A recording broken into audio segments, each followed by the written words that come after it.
sambil menikmati konsumsi ala kadarnya. Saya mulai Bapak Ibu ya. Assalamualaikum warahmatullahi wabarakatuh. Waalaikumsalam warahmatullahi wabarakatuh. Alhamdulillahilladzi 'allama bil qalam 'allamal insana ma lam ya'lam. Rabbi zidni ilman warzuqni fahman. Rabbi shrah li sadri wa yassir li amri wahlul 'uqdatam min lisani yafqahu qawli. Amma ba'd. Yang kami hormati Bapak Lurah Kelurahan Wasaga beserta jajarannya, yang kami hormati tokoh adat, tokoh agama, tokoh masyarakat, Bapak Ibu yang tidak bisa saya sebutkan satu persatu dengan tidak mengurangi rasa hormat yang sangat saya hormati, dan juga rekan-rekan kami dari Universitas Muhammadiyah Buton yang kami banggakan, dan juga adik mahasiswa yang hari ini sempat menemani untuk penjuruan hukum di Kelurahan Wasaga. Bapak Ibu tadi sudah dipaparkan cukup komprehensif ya berkaitan dengan hukum lingkungan. Nah, berikutnya saya akan menyampaikan berkaitan dengan pelestarian lingkungan. Pelestarian lingkungan hidup dalam perspektif hukum positif. Nah, perspektif hukum positif tadi sudah disampaikan oleh Bapak Dr. Safrin. Sekarang giliran saya, perspektif maqasid syariah. Teori maqasid syariah ini ditemukan oleh ulama besar, ulama Imam Al-Ghazali, yang ini sering dikenal dengan ulama tasawuf di kalangan Nahdien atau di kalangan Syafi'iyah. Pelestarian lingkungan hidup merupakan kebutuhan universal yang diatur baik dalam hukum positif maupun dalam nilai-nilai syariat Islam, maqasid syariah. Keduanya itu memiliki kesamaan visi, yaitu menciptakan keseimbangan, keberlanjutan, dan keadilan dalam mengelola lingkungan untuk kemaslahatan manusia. Kita sebagai orang Muslim, kita percaya bahwa segala apa yang diciptakan oleh Allah di muka bumi itu diperuntukkan untuk manusia. Sedangkan manusia diciptakan untuk beribadah kepada Allah. Wa ma khalaqtul jinna wal insa illa liya'budun. Allah berfirman, tidaklah kuciptakan jin dan manusia melainkan untuk beribadah kepadaku, itu kata Allah. Dan bukan hanya beribadah, tapi manusia itu juga memiliki fungsi kekhalifahan. Manusia di muka bumi diturunkan di muka bumi, Nabi Adam dulu kakek kita, kemudian kita sebagai generasi penerus dari Nabi Adam itu diberi tugas untuk menjalankan fungsi kekhalifahan. Sumber daya alam yang sudah Allah berikan, Allah ciptakan, kemudian diperuntukkan untuk manusia, itu oleh manusia harus dikelola dengan baik. Sekarang kalau misal kita lihat lautan itu yang Allah sudah ciptakan untuk manusia, di sana telah ditundukkan, kalau dalam bahasa Al-Quran itu telah ditundukkan untuk manusia. Lautan itu bisa menjadi sarana transportasi, bisa ada bahtera, ada kapal yang bisa melewati lautan. Di perairan itu banyak sekali potensi alam, ada ikan-ikan yang kemudian bisa kita tangkap, bisa kita konsumsi, kemudian sisanya bisa kita jual untuk kebutuhan ekonomi kita. Di dalam laut itu juga ada terumbu karang, yang mana fungsi terumbu karang salah satunya adalah untuk bertelurnya ikan. Nah, semua itu untuk kebutuhan kita, untuk kebutuhan manusia. Tapi ada yang tidak boleh dilakukan, misalkan melakukan pengeboman untuk menangkap ikan. Akibatnya apa? Ikan-ikan yang kecil ikut mati, sementara ikan-ikan yang kecil tidak dikonsumsi juga, jadi mati begitu saja. Kemudian terumbu karang itu ikut rusak, ikut hancur. Nah, ini hal yang dilarang oleh hukum. Begitu juga dengan pasir, karena kita ada di pesisir.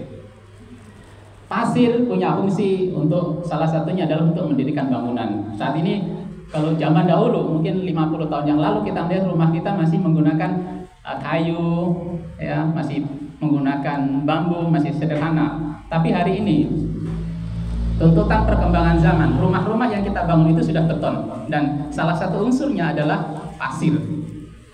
Kita mengambil manfaat pasir untuk bangunan dan juga untuk kebutuhan ekonomi.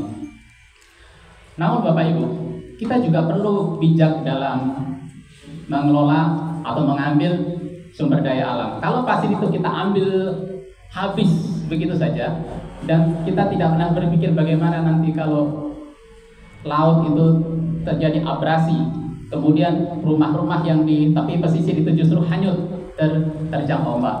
Kalau kita tidak berpikir bagaimana generasi berikutnya, anak cucu kita di kemudian hari yang juga membutuhkan kebutuhan yang sama dengan kita. Nah, ini yang kita perlu pikirkan, kita perlu renungi dengan pendekatan maqasid syariah. Perspektif maqasid syariah. Maqasid syariah adalah tujuan syariat Islam yang bertujuan mewujudkan kemaslahatan umat manusia dengan melindungi 5 hal. Jadi maqasid syariah, tujuan syariat Islam itu untuk melindungi 5 hal. Yang pertama ada melindungi agama, yang kedua melindungi jiwa, yang ketiga melindungi akal, melindungi keturunan, dan melindungi harta. Dalam konteks pelestarian lingkungan, hadir melindungi agama. Lingkungan dalam perspektif agama adalah amanah Allah, seperti yang tadi disampaikan. Menjaga lingkungan adalah bentuk ibadah dan ketaatan terhadap syariat. Jadi kerusakan lingkungan itu dianggap melanggar perintah Allah untuk menjaga bumi. Janganlah engkau membuat kerusakan di muka bumi. Itu ada dalam ayat dalam Al-Quran.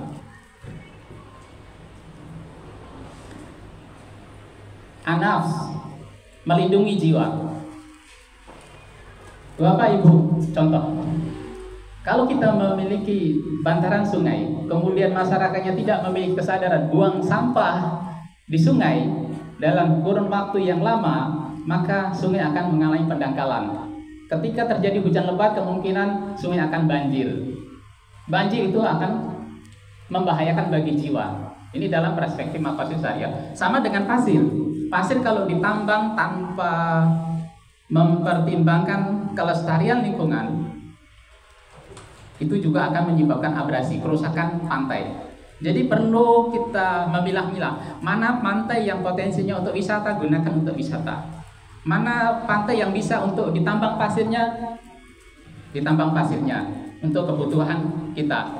Tapi dengan mempertimbangkan aspek hukum tadi, seperti yang sudah dijabarkan oleh Bapak Dr. Syafrin Salam. Kemudian melindungi akal. Ekosistem yang stabil itu mendukung perkembangan akal dan pendidikan manusia. Lingkungan yang tercemar dapat merusak kemampuan kognitif. Kemudian keturunan, menjaga keturunan. Menjaga lingkungan adalah bagian dari memberikan warisan terbaik untuk generasi mendatang, sehingga keberlangsungan hidup tetap terjamin. Berikutnya melindungi harta. Pelestarian lingkungan itu mendukung pengelolaan sumber daya alam secara berkelanjutan sehingga aset yang dimiliki tetap bermanfaat dan tidak terbuang sia-sia. Itu tadi berkaitan dengan maqasid syariah. Jadi teori maqasid syariah ini tumbuh dan berkembang untuk mengkaji fenomena dalam dunia ekonomi, dunia hukum, dunia politik, dan hari ini saya memaparkan teori maqasid syariah untuk mengkaji, merenungkan, memikirkan berkaitan dengan pelestarian lingkungan.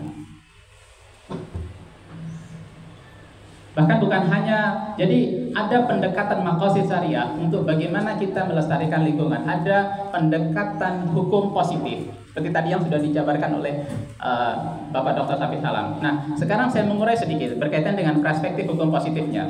Dalam hukum positif Indonesia, pelestarian lingkungan hidup itu diatur dalam berbagai peraturan perundang-undangan.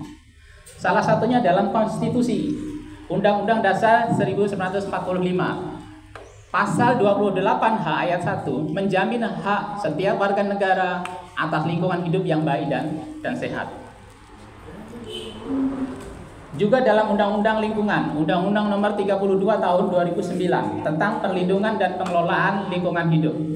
Undang-undang ini menegaskan prinsip pembangunan berkelanjutan, hak atas lingkungan sehat, kewajiban masyarakat, dan penegakan hukum terhadap pelaku kerusakan lingkungan. Tadi sudah diuraikan juga oleh Bapak Dr. Syamil Salam berkaitan dengan sanksi-sanksi. Ada sanksi administratif, ada sanksi pidana.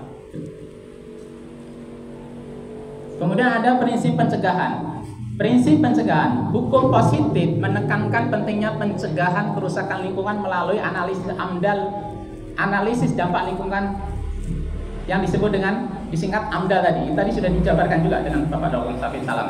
Kemudian ada prinsip polluter pays. Prinsip polluter pays. Pelaku kerusakan lingkungan wajib bertanggung jawab dan memperbaiki kerusakan yang ditimbulkan. Ya, tadi sudah juga dipaparkan oleh Bapak Dr. Syamil Salam. Kesimpulan, pelestarian lingkungan hidup baik dalam perspektif hukum maupun maqasid syariah merupakan kewajiban yang bersifat universal.